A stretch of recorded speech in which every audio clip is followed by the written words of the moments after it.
Assalamualaikum warahmatullahi wabarakatuh. Salam SHMH Sinau Hukum Melek Hukum. Pemirsa SHMH sebangsa dan setanah air dimanapun Anda berada, semoga dalam keadaan sehat walafiat, tidak kurang suatu apa. Selamat juga berbahagia, bercengkrama dengan keluarga, tentunya sambil mengikuti, menonton channel kebanggaan dan yang kita cintai bersama, yaitu channel SHMH Sinau Hukum Melek Hukum. Belajar hukum supaya kita dapat memahami hukum. Khususnya kali ini adalah membahas KUHP baru, Undang-Undang Nomor 1 tahun 2023 yang akan berlaku nanti di 2 Januari tahun 2026. SHMH kali ini pada video yang ke-141. Dan kita akan membahas pasal 313. Bunyi dari pasal 313 KUHP baru adalah setiap orang yang pada waktu terjadi banjir atau akan terjadi banjir menyembunyikan atau membuat tidak dapat dipakai bahan untuk tanggul atau perkakas, menggagalkan usaha perbaikan tanggul atau bangunan pengairan lain, atau merintangi usaha untuk mencegah atau membendung banjir, dipidana dengan pidana penjara paling lama 6 tahun atau pidana denda paling banyak kategori 4. Kategori 4 ini adalah 200 juta rupiah. Kita bedah unsur-unsurnya setiap orang ya siapa saja, tanpa kecuali. Nah, untuk waktu berlakunya pasal ini ada dua hal. Waktu terjadi banjir atau akan terjadi banjir. Waktu terjadi banjir berarti banjirnya itu sudah ada, sudah melanda. Waktu akan terjadi banjir ya perkiraannya ini sudah mendung, sudah air sungai katakanlah ini sudah mendekati bibir tanggul, tinggal beberapa sentimeter katakanlah itu meluap. Dan luapan air sungai itu menimbulkan banjir di kampung-kampung, di rumah-rumah di sebelah sungai. Nah ini pelaku itu menyembunyikan atau membuat tidak dipakai lagi bahan untuk tanggul. Nah, kalau bahan untuk tanggul yang sering saya tahu atau yang sering saya lihat atau justru dialami oleh saya sendiri pada saat itu adalah kantong-kantong karung itu yang diisi tanah atau pasir, sehingga kantung-kantung itu nanti ditata di tanggul sehingga tanggul itu menjadi tinggi, maka air tidak melebar. Dengan tidak melebarnya air ini maka pemukiman atau kampung atau kota atau lahan pertanian yang ada di pinggir tanggul tidak kena banjir. Menyembunyikan atau membuat tidak dapat dipakai. Membuat tidak dapat dipakai lagi karungnya itu ya katakanlah karungnya dibakar atau disobek-sobek atau dilubangi atau sehingga untuk wadah tanah yang nantinya untuk tanggul tidak bisa. Itu sebagai contoh. Perkakas lain, patok-patok. Kan setelah di karung itu ditata sedemikian rupa dipatok. Dan ini patoknya dipatahkan misalnya, maka tidak bisa dipakai untuk mematok sehingga karung-karungnya itu tidak berfungsi dengan baik karena tidak ada penguatnya yaitu patok itu tadi. Menggagalkan usaha memperbaiki tanggul. Katakanlah proses perbaikan tanggul itu harus menggunakan alat berat sehingga harus melalui jalan. Nah, jalan ini mungkin di seberang rumahnya, melalui pinggir rumahnya, wah malah dihalangi dengan barang-barang yang alat berat ini susah untuk lewat.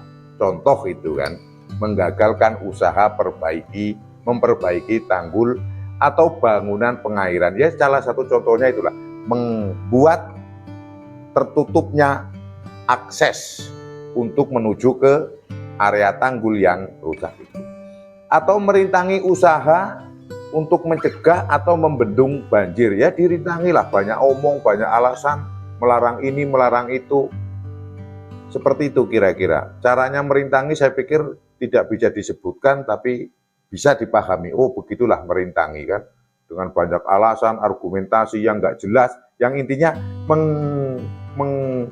memiliki tujuan untuk agar proses penanggulangan banjir ini tidak bisa dilaksanakan. Ya, itu intinya itu, mencegah atau merintangi usaha untuk mencegah atau membendung banjir. Nah, pertanyaannya, kok ada pasal seperti ini? Iya, karena banjir itu kan bisa merugikan kita semua. Bisa sekali terterjang banjir itu lahan pertanian bisa habis, rumah-rumah bisa roboh, belum isi perabotannya, akan menimbulkan banyak sekali kerugian. Nah, maka tepat juga ada pasal ini untuk jangan sampai ada orang-orang, mohon maaf, yang memanfaatkan kesempatan, memiliki tujuan-tujuan tertentu sehingga merintangi pencegahan banjir, baik banjir itu sedang berlangsung atau akan terjadi banjir. Apakah orang-orang seperti ini kemungkinan ada? Gitu? Kalau secara kasus yang saya tahu, yang saya alami, kok saya belum pernah mengetahui ini. Namun kalau melihat perilaku orang-orang sekarang itu aneh-aneh, itu ya ada kemungkinan ini terjadi. Tapi untuk yang saya alami kok belum pernah saya tahu ada orang yang melakukan tindak pidana atau perbuatan pada saat ada banjir kemudian menghambat gitu ya. Kok belum pernah tahu saya. Mungkin kalau rekan-rekan SHMH, penonton SHMH yang budiman tahu, silakan kirim ke kolom komentar untuk menambah pengetahuan saya. Namun melihat ada perilaku yang aneh-aneh saat ini, orang-orangnya dan aneh itu, ada kemungkinan juga sebagai contoh aneh, walaupun di sisi lain itu kan aneh. Ada orang rumahnya di belakang, sudah dikasih jalan baik-baik, malah bermusuhan dengan orang yang ngasih jalan, dimusuhi, dikata-katain yang jelek-jelek, yang buruk-buruk, kebun binatang dan dunia yang tidak kelihatan, dunia gaib itu. Maksudnya ada setan lah, belis lah, iblis itu kan dunia gaib itu ya nggak kelihatan. Ya siapa yang tidak marah? Sudah ngasih tanah untuk jalan, masih dimusuhi, masih setiap hari dikatain. Giliran ditutup, pura-pura jadi korban. Saya begini, saya begini. Contoh kan ada kan yang di pemberitaan itu, yang setelah ditutup, pura-pura jadi korban. Padahal pada saat belum ditutup, ganas. Malah seolah-olah kayak tidak ngerti, malah memusuhi yang depannya. Nah, ini kan hal seperti itu kan merupakan sikap atau etiket yang aneh.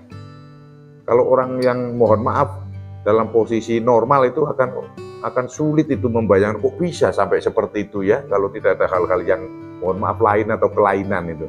Nah, sehingga walaupun saya sendiri belum pernah menemukan kasus ini, namun perlu juga untuk mengantisipasi orang-orang yang kelainan pikir gitu ya.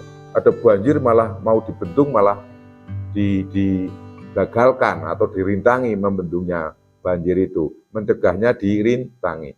Atau mungkin mengharap pikiran lain, kalau banjir nanti mendapat bantuan yang banyak, bila perlu banjir terus, nanti kita di rumah saja sudah dapat bantuan ini itu, apa seperti itu.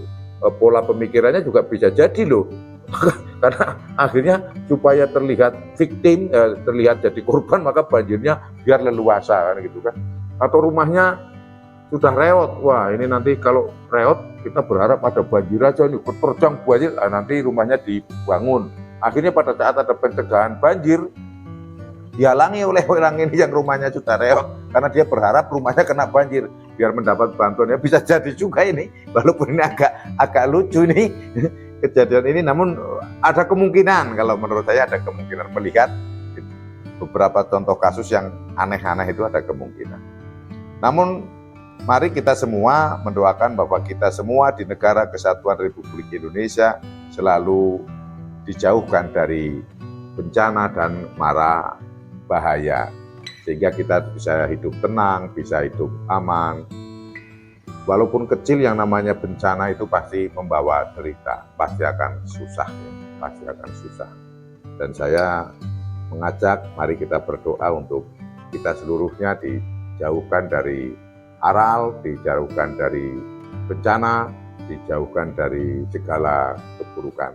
Dan negara kita, negara Kesatuan Republik Indonesia, selalu dalam keadaan aman, sentosa, sejahtera. Amin. Itu yang bisa saya sampaikan pada video yang ke-141 ini. Apabila ada kata yang salah, mohon dimaafkan. Berikan kritik dan saran yang membangun channel SHMH, subscribe dan nyalakan notifikasi sebagai bukti dukungan dan bukti kedermawanan pemirsa SHMH seluruhnya. Salam SHMH, Sinau Hukum, Melek Hukum. Wassalamualaikum warahmatullahi wabarakatuh.